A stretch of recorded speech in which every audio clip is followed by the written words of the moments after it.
मैं रामनिवास शाचार्य श्री कल्याण राजकीय कन्या महाविद्यालय सीकर।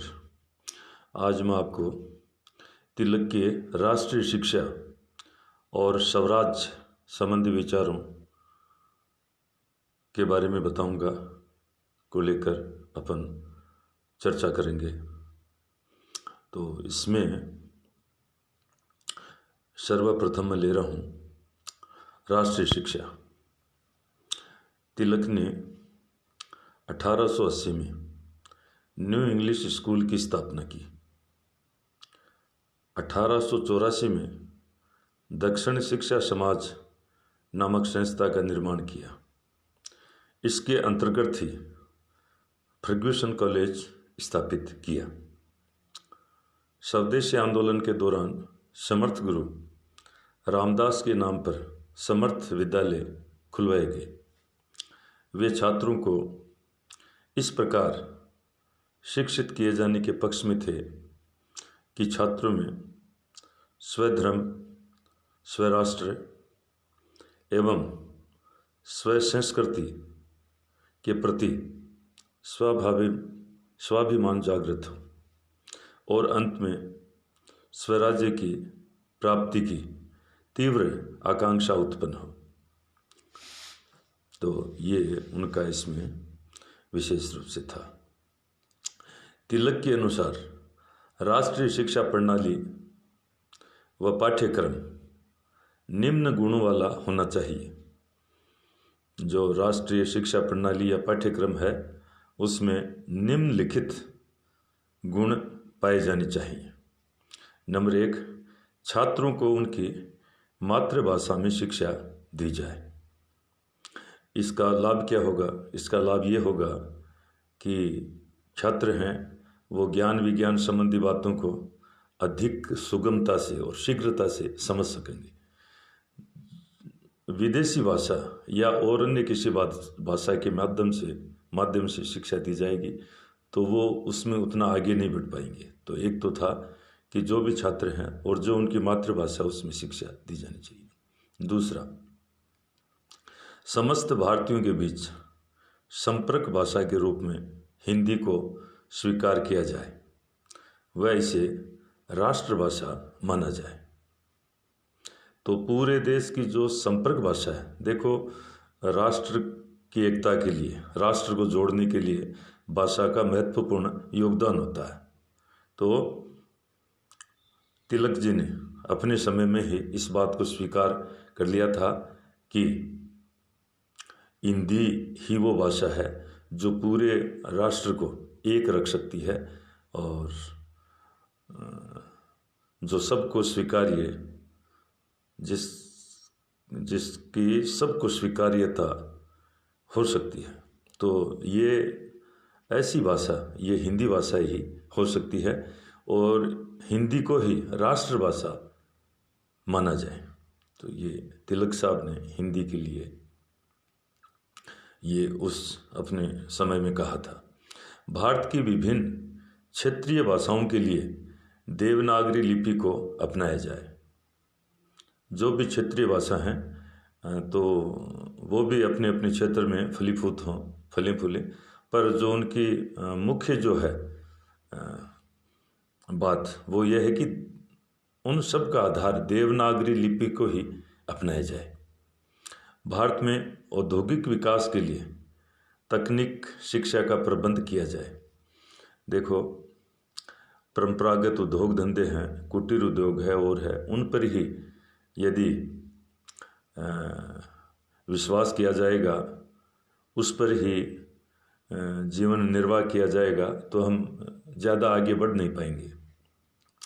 यूरोप में औद्योगिक क्रांति हो गई थी और यहाँ पर भी भारत में भी लोगों को रोजगार देने और आधुनिकता की दौड़ में शामिल करने के लिए औद्योगिक क्रांति का दो या विकास होना बहुत आवश्यक था और उसके लिए तकनीक शिक्षा का प्रबंध किया जाना बहुत ज़रूरी था।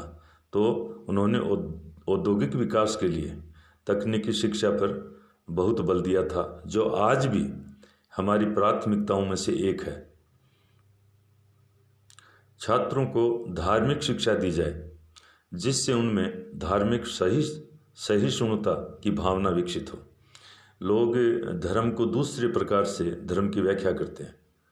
धर्म को वो ये संप्रदायों से रूढ़ता मूढ़ता से जोड़ते हैं, जबकि आदमी का, मैं कहता हूँ धर्म जो धृ धातु से धारण करना, अच्छी बातों को, अच्छे संस्कारों को, या फिर कहना चाहिए जो सर्वोत्तम प्रकार के कर्तव्य हैं उनको धारण करना है। तो इसमें कहीं कोई वो है ही नहीं। तो और वो ही आदमी कर्तव्य मार्ग पर आगे बढ़ सकता है, अपने कर्तव्यों को पूरा कर सकता है।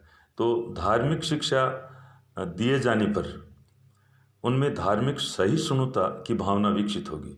जब वो एक दूसरे के जो धर्मों के प्रमुख नेता हैं, आदर्श हैं, उनके बारे में पढ़ेंगे तो सब में एक दूसरे से प्रेम करना सिखाया गया, पर कोई पढ़ता ही नहीं है, कोई धार्मिक शिक्षा के क्षेत्र में आगे बढ़ता ही नहीं। यदि वो बढ़ जाएं, उनको पढ़ें समझें तो फिर कोई दिक्कत ही नहीं है, सब में धार्मिक सहिष्णुता का भाव पैदा हो जाएगा। छात्रों को राजनीतिक शिक्षा दी जाए जिससे वे राष्ट्र के प्रति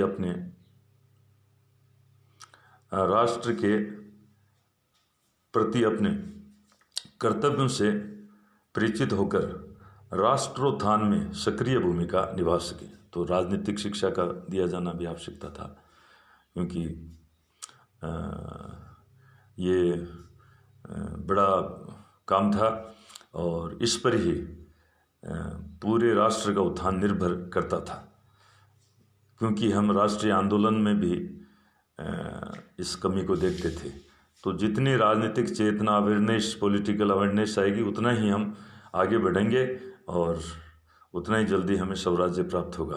तो इस प्रकार से ये राष्ट्रीय शिक्षा के बारे में तिलक जी ने बताया था।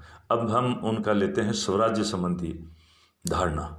तिलक के लिए स्वराज्य मात्र एक विचारधारा या नारा नहीं होकर, केवल नारा ही नहीं था, विचारधारा या नारा ही नहीं था, स्वराज्य वो जीवन दर्शन था। जैसा कि सीवाई चिंतामणि ने लिखा है एक जगह, उनके जीवन का चरम लक्ष्य था, क्या था? स्वराज्य। ये उनकी निष्ठा और पूजा थी। ये उनके लिए शाश्वत और तात्कालिक आवश्यकता थी। शाश्वत भी थी सदैव के लिए और तात्कालिक भी थी। ये उनके चिंतन का केंद्र, लक्ष्य और आधार था।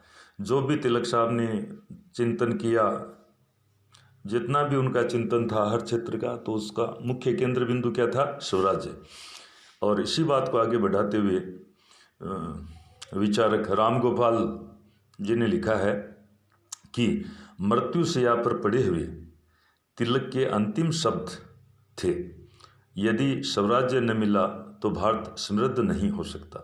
स्वराज्य हमारे लिए, हमारे अस्तित्व के लिए अनिवार्य है। अब मृत्यु शैया पर जो उनका आखिरी समय था, जो कोई भी उनसे मिलने जाता तो वो उनसे ये प्रश्न करते थे, क्या हमें स्वराज्य मिल जाएगा ना?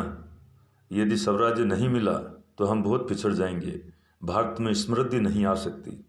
तो ये उनके जो खुद का अस्तित्व अनंत में विलीन होने के लिए तैयार था, उस समय वो राष्ट्र की चिंता कर रहे थे। उस समय तो प्राणों की चिंता होती है खुद के, पर ऐसा उनका भाव था।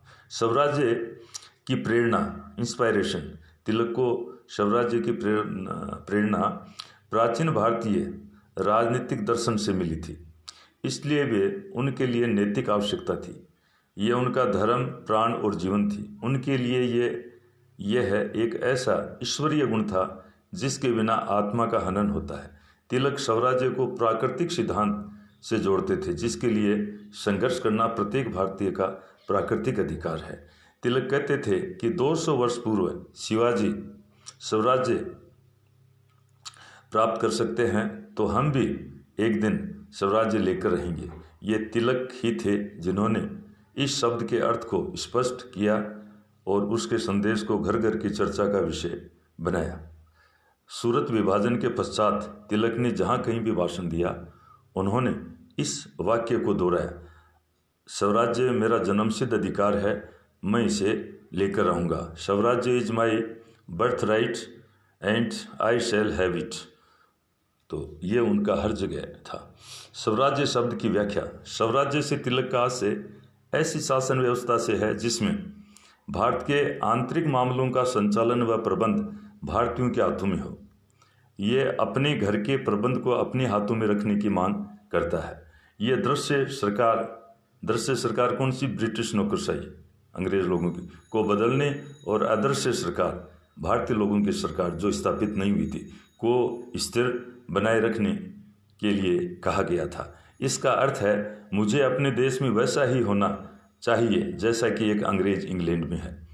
स्वराज्य जनता से संबंधित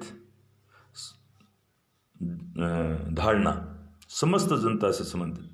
तिलक ने कहा था कि मैं जिस स्वराज्य की मांग कर रहा हूँ वह केवल हिंदुओं के लिए, मुसलमानों के लिए अथवा किसी वर्ग विशेष के लिए नहीं होगा, वह समस्त भारतीय जनता के लिए होगा। भारतीय जनता की समस्याओं को हल करने के लिए एक ही औषधि है, वास्तविक सत्ता। जब ये औषधि हमें प्राप्त हो जाएगी तब हम में आपस में कोई भेद होंगे तो हम स्वयं सुलझाने में समर्थ होंगे। जन नियंत्रित स्वराज्य। तिलक का कहना था कि स्वराज्य लोकहित के प्रति पूर्णतः समर्पित होगा एवं शासन के कार्यों पर लोगों का निर्णायक नियंत्रण होगा। राज्य का स्वरूप उसकी शक्ति से नहीं बल्कि जागरूक लोक शक्ति के प्रभावी नियंत्रण से जाना जाता है। तिलक कहते थे कि जनमत जैसी एक चीज है जिससे स्वेच्छाचारी और तानाशाह भी भय खाते हैं। शासक अत्याचारी हो जाते हैं क्योंकि जनता अपनी शक्ति नहीं जताती। अगर वह एक होकर ऐसा करे तो शासक उसके सामने शक्तिहीन हो जाएंगे। जो भी शासक है, शासन है, वो शक्तिहीन हो जाएंगे। तो इस प्रकार से आज हमने तिलक जी के राष्ट्रीय शिक्षा और स्वराज्य संबंधी विचारों का आपके सहयोग से आदान प्रदान विचारों का हमने चिंतन किया है, गहन व्यापक चिंतन किया है और इसके लिए आपको बहुत बहुत धन्यवाद। फिर मिलेंगे।